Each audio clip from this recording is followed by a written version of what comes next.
Yes, amen. Hallelujah. Hallelujah. Somebody man, hallelujah.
Azaturamira kandi suko turamira gusa ineza tegira kagera izajya dutangiriza rwose. Haleluya, haleluya. Se twazamura Imana ibiganza twese. Haleluya. Abari inyuma ku muryango, amen. tuzamuraho cyane twese.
Viva!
mbabwire, hari ikintu kimwe kijya gituma tudahimbaza uko bikwiriye.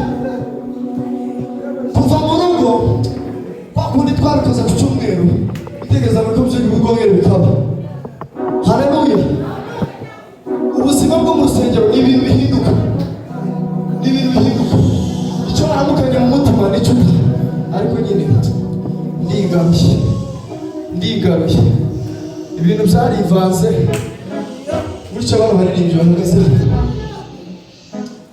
abaririmbyi bakunda gutambuka bagaragara, tugira inshingano zikomeye tutari twamenye. Haleluya, haleluya. Abantu batambuka guhagarara hano kugira ngo babe umuhuza w'abasigaye hano n'umwuka w'ijuru. Ariko ibyo dutanga si ibyo dufite. Tumeze nk'abakarasi aza yiruka akagusanga mu nzira akakubaza ngo urajya hehe, ukamubwira ngo ngiye Ryabega, agahita akubwira ngo vayo, ukabona kwinjije mu modoka itari adatwara, atagiraho na sheri.